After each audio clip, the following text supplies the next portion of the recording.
Um, Rick is already standing up.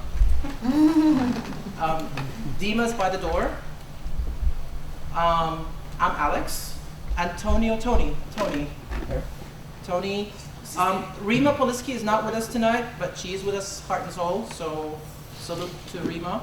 Joy Chambers, Joy, and Donnie at the back. And last but not least, Maria Paviones. Maria has actually taken a big lead within the South Florida Agile Association, and I want her to just to speak a couple of words about the Lean book club that she has. Maria? Sure. Well, some of you have attended some of our book club meetings. We have an Agile book club, and like any Agile project, it started about a year ago, and we didn't quite know where it was going to go.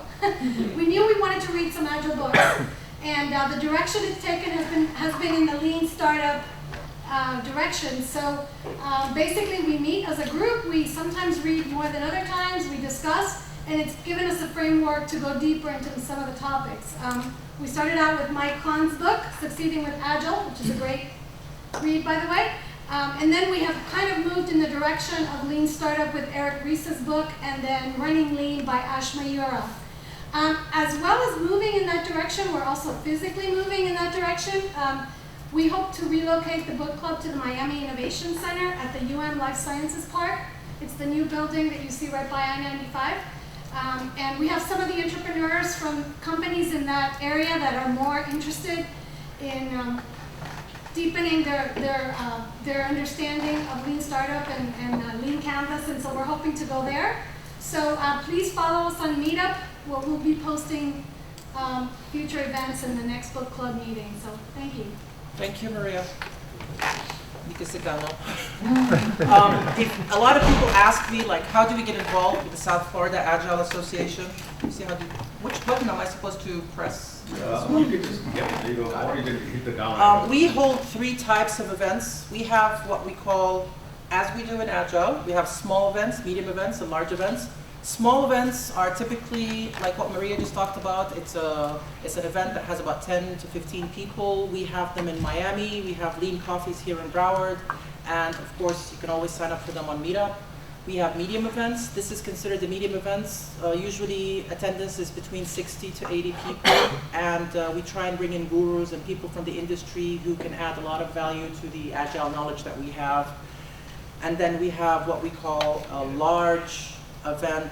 For example, we had a big conference in October of last year, and we have another conference coming up in Miami, so stay tuned for that. And thank you for all those who did sign up to be volunteers with that. We're having our first call on Thursday, so I do thank you for that. Special thanks to tonight's sponsor. Dean Ackerman has been very gracious in allowing us to host several events over here. This is the first of them, and so he's just told you about his what they're doing here at Nova. So our special thanks to them for hosting us and for providing the refreshments in the back of the room for those who are wanting some refreshments. Another special thanks goes to the Miami Lean Startup Circle. How many people are here from the Miami Lean Startup Circle tonight? Okay, they don't want to speak up, or they're not here. They signed up on Meetup. And a special thanks to PMI, South Florida chapter as well. How many people are here from PMI tonight? Very good. Right. So give you all a hand. So we welcome both organizations, and we look forward to partnering together in the future. There will be a survey that we ask you to fill out. Dima's holding the survey up. If you don't want to fill out the survey, it's okay. But filling it out, it's an entry ticket to a raffle. Sanjiv is offering 2 of his books to raffle. So if you fill it up and we pick your name, you're one of the lucky winners for the book. So strongly advise you to do that. These are pictures from our January Evening with the Guru series. This Bob Hartman was here. Pictures from the February Evening with the Guru series, and you just Tom Gray was just here, and he left a little while ago. He came to support us tonight. So, and this is our 3rd in the series of Evening with the Guru. So I'd like to introduce, without further ado, Sanjiv Augustine.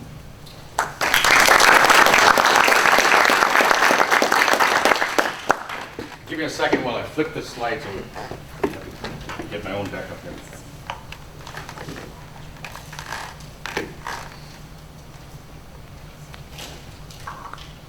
All right, it's always a pleasure. Thanks, Alex. Thanks, Dima. Thank you, Agile South Florida. By the way, congratulations. You guys have grown very quickly, very, very large. You're up to what, 300 members? 300. All right, let's give it a hand. So I want to do a quick poll, and for a couple of reasons. One is I want to see the hands of those of the folks who are from the PMI, because I couldn't really see from the corner. Lots of PMI folks. Agile South Florida. All right. And Lead Circle, they're on their way. Okay. Two of them are coming in. Okay. So that gives me an idea of where you're coming from, and what's your frame of references. If you're PMI, you're project manager, I imagine, and you're looking at things from a management perspective. If you're Agile, you might be a project manager, you might not, but you're looking at things from an Agile perspective. And if you're a lean startup, if you show up, then we'll figure out how to speak to that audience. But this takes my day. I want to do another quick poll, and this one's going to be in terms of your lean experience or exposure to lean. Now, maybe you sat in with Maria and we did our lean coffee club, and you drank lots of coffee and stayed awake and read the book, Ash Maurya's awesome book and such. So if you've heard this term, lean startup, and if you know anything about it, maybe you read a book by Eric Ries or Ash Maurya or one of the other guys, put your hands up, please. I want to see how many of yours is more, less. Okay. And then in terms of Agile, if you've heard of Scrum, or I think we were just talking to Rick, he's a CSP and going to be a CS certified Scrum coach. So many of you, I think, is it fair for me to assume that you have at least a medium to advanced knowledge of Agile?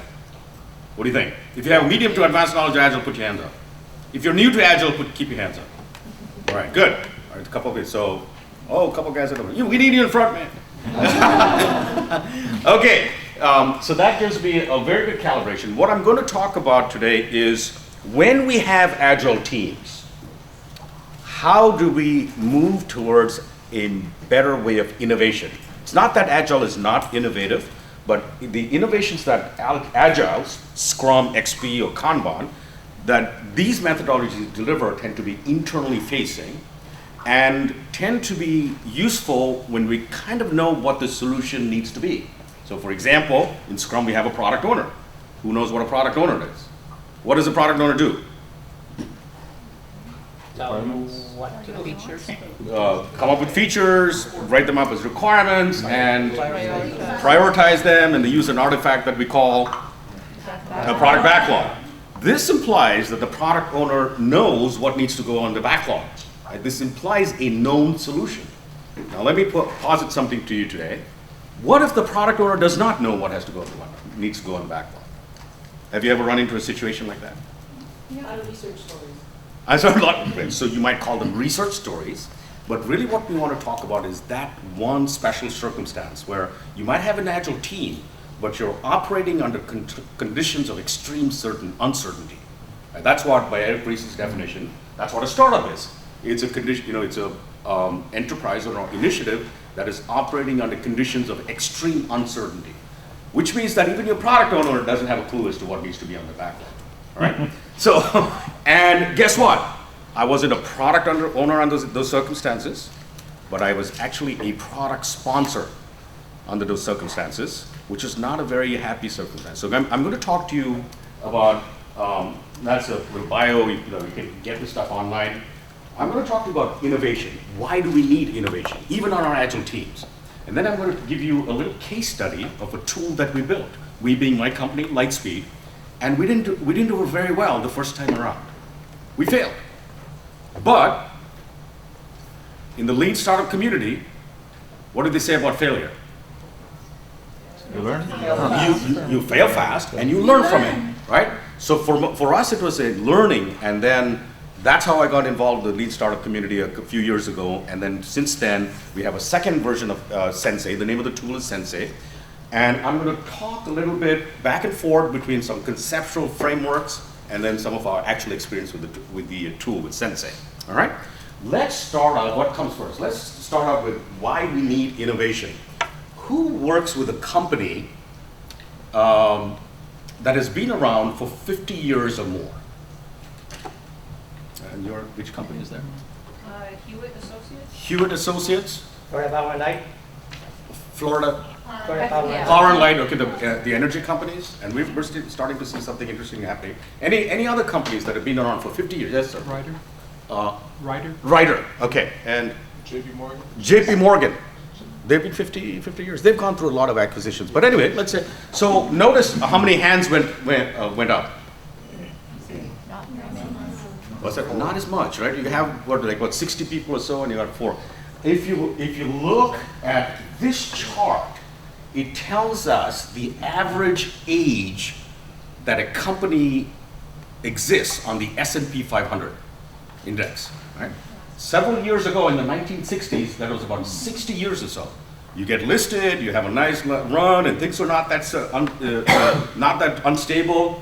And 50 years ago, if you work for, I had a friend his father worked for, I think Westinghouse, and he started his career there, and he ended his career there 45 years later.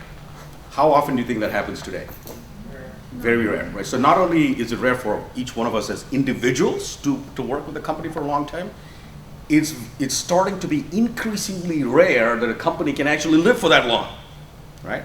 So you look at this age of uncertainty in which we live, and you see that the age or the tenure of a company on the S&P 500 index is shrinking. What is it now? By that chart. Yeah, it's about 15 years, and you see the trend going down to about 10 years. So think about this for. Think of the companies that have gone out of business, right? So these have just entered the index, these have exited the index. Radio Shack. I don't know if any of these are, any of these are local companies, but Sears, New York Times, Maytag, Texaco, these are companies that have exited the index, which means that they're no longer as strong and profitable as they used to. We have some newer entrants, but who knows how long they're going to be on the index. So what we have is a period of extreme uncertainty where these, the companies are still struggling to figure out how to innovate and how to be profitable and how to actually just survive, right? Who shops at JCPenney? You used to mention Nordstrom. Who's heard of JCPenney? How long do you think JCPenney is going to be around? Yeah, they are struggling. So and name